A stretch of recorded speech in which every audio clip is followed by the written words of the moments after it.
আপনারা দেখতে পাচ্ছেন, এই দেখেন দৌড় দিয়ে বাসে উঠতেছে।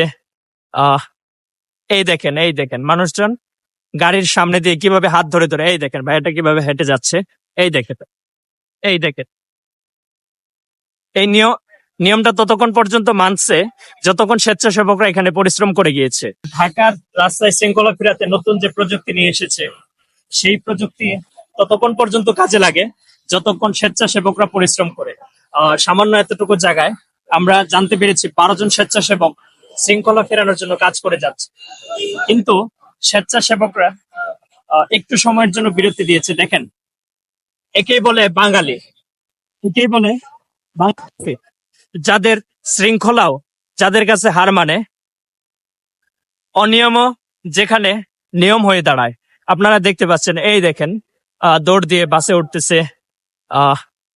এই দেখেন মানুষজন গাড়ির সামনে দিয়ে কিভাবে হাত ধরে ধরে, এই দেখেন ভাইটা কিভাবে হেঁটে যাচ্ছে। এই দেখেন, এই দেখেন এই নিয়মটা ততক্ষণ পর্যন্ত মানছে যতক্ষণ স্বেচ্ছাসেবকরা এখানে পরিশ্রম করে গিয়েছে। স্বেচ্ছাসেবকরা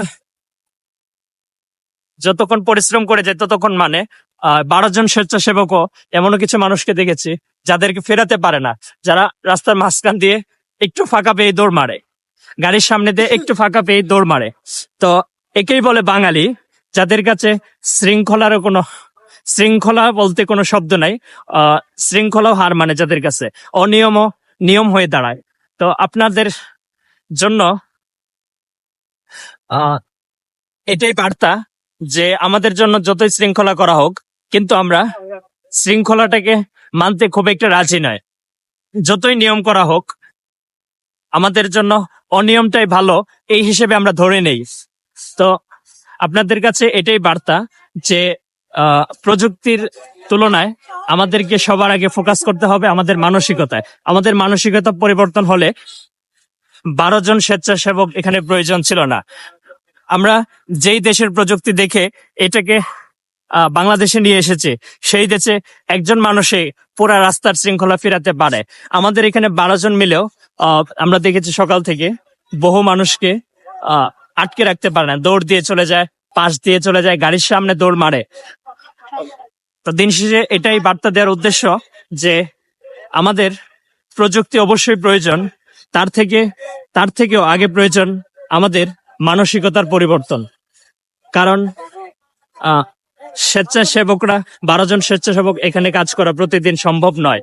আমাদের প্রযুক্তি পড়ে থাকবে এখানে। যদি আমাদের মানসিকতা ঠিক থাকে তা আমাদের প্রযুক্তি কাজ করবে।